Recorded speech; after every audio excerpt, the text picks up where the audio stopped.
sebelah kiri saya ada Ketua Pokmas RT 35 ya Pak. 35. Pak Bambang Siswadi namanya. Selamat siang Pak Bambang. Selamat siang Pak Soli. Jadi kami dari Pengeslaran ini mau wawancara terkait perkembangan selama 2-3 bulan ini terkait budidaya lele yang ada di RT 5. Untuk yang di RT 35 ini dikasih makan berapa kali Pak sehari? Sehari kalau masih kecil waktu itu 3 kali. Jadi kali. pagi, siang sama sore. Oh, pagi siang Ya, sore. jadi pada saat masih baru tebar benih itu. Ya, tapi setelah agak besar Pak, itu baru sehari 2 kali, pagi dan sore. Oh, berarti kalau sekarang ini cuma kasih pakan Pagi dan sore 2 kali. ya. Ini nanti rencana panennya 3 bulan atau berapa bulan? Perkiraan sih di antara 3 bulanan. Kan semua itu kan tergantung dari jumlah pakan dan kualitas proteinnya. Kalau semakin proteinnya tinggi, jumlah pakan yang kita kasih maksimal ya cepat panen. Lalu untuk pergantian airnya di sini berapa hari? Ini tergantung situasi dan kondisi Pak. Jadi kalau kemarin seperti hujan-hujan kemarin sehari bisa 2 kali sebelum pemberian pakan itu sudah kita buang sedikit, paling enggak 15 cm lah. Nanti kalau sudah panen, rencana tujuan pemasaran di mana? Di warga, di pula atau pasar? Terutama ke warga dulu Mas. Oh, Jadi kita infokan ke warga, kalau memang warga ada yang memerlukan, kita prioritaskan ke warga. Setelah itu sisanya baru ke bulan. selama ini kan cuaca ekstrim banyak. Mungkin ada kendala atau hal yang di luar perkiraan Pak bisa ceritakan? Banyak yang ini Pak ya, banyak hal-hal baru yang kita hadapi, terutama penyakit ya Pak, karena kita memang pengalaman dari sisi ilmu perikanan juga minim Pak, karena memang kita bukan spesialis di budidaya ikan terutama lele. Jadi begitu kemarin awal-awal tebar kemarin, setelah tebar itu ada hujan yang begitu ekstrim, hujannya dan malam hari terus dan berlangsung seminggu lebih. Nah ini yang membuat kondisi kolam, air kolam maupun suhu berubah drastis. Ini yang salah satu pemicu penyakit yang timbul pada lele itu. Nanti kita sambil lihat dan itu putaran jadikan yang kami Pak. Ya. Jadi terkait tebar itu ternyata tidak sembarang waktu, karena selama ini kami dari desa kebetulan desa ini lele itu kuat, lele itu tahan. Tapi ternyata kebetulan ada pengalaman dari Ketua Pokmas RT 35 ini bahwa lele juga tidak sekuat yang kita bayangkan. Betul. Jadi dari pengalaman ini seyogianya kalau memang kedepannya masih ada program itu ya tebar benihnya jangan sampai mendekati awal-awal musim hujan seperti itu Pak. Awal-awal ya.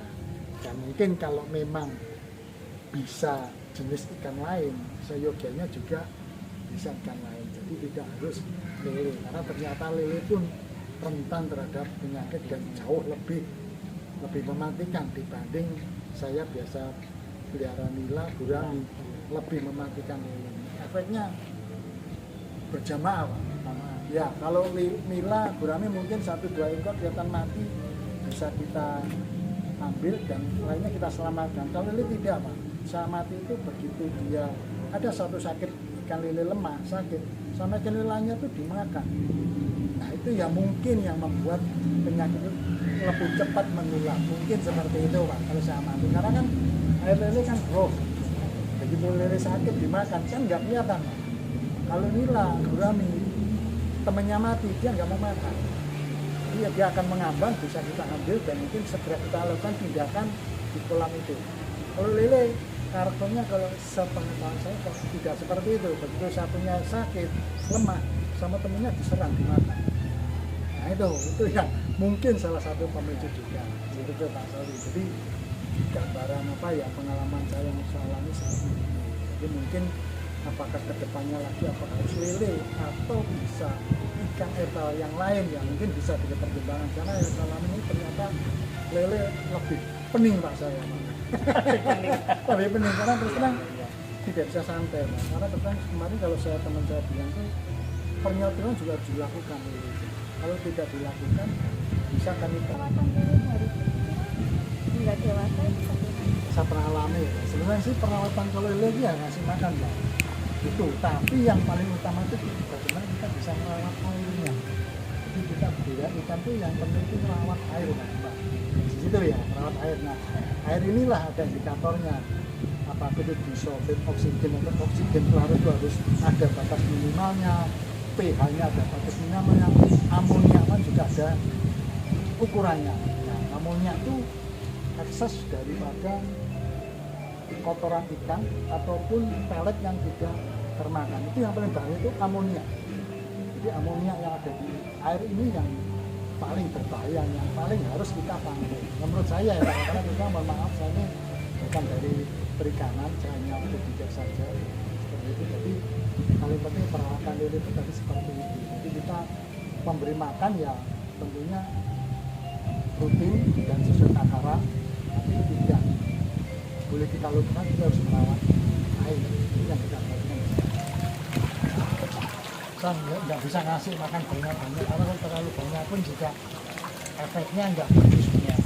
Kalau nggak kemakan itu bikin amonia tinggi, nah itu pemicu penyakit Pak. Nah itu pemicu penyakit itu amonia. Kita jumlahkan sortir. Memang lelenya harus disortir, tapi repotnya kita kalau dengan budidaya kecil seperti ini pelampas-pasan, kita sortir mau bagaimana? Mau taruh kemana ya? Kalau misalnya berjalan juga. Ah, iya berjalan juga, itu repot Pak. Kita mau sortir mau Ini pengalaman buat desa. Nanti kalau ada kayak gini, berarti nggak bisa kalau orang bentar jarak jauh. nggak bisa, harus mepet-mepet. Dan pertama itu kedua juga ini Pak, sumber air Pak. Sumber air harus kayak di masjid itu kan bikin sendiri ada sumber air cepat. Jadi 3 jam apa 1 jamnya bisa selesai. Tapi sumur tulangan dengan sumur sini udah beda Pak kondisinya. Di sana lebih bagus, di sini kadar logamnya tinggi. Apalagi kalau kita lari ke timur lagi, ya lari ke timur lagi di Cemandi atau Damar di sana, udah nggak bisa, mati Pak lele pas air sumur. Mati, iya, asin sudah, nggak bisa. Makanya air tanah ini juga berpengaruh, sumur ini berpengaruh. Dimana kita naruh kolam itu, air sumur pun kita bicara tulangan sama sini air sumur sudah beda. Jadi perlakuan di tulangan sama kita lakukan di sini belum tentu bisa klop. Paham ya Pak ya? Dia bilang, anu aja Pak diganti air jas, ini diganti air sumur. Nah, pokoknya kalau air sumur di sini kan kandungan logamnya tinggi.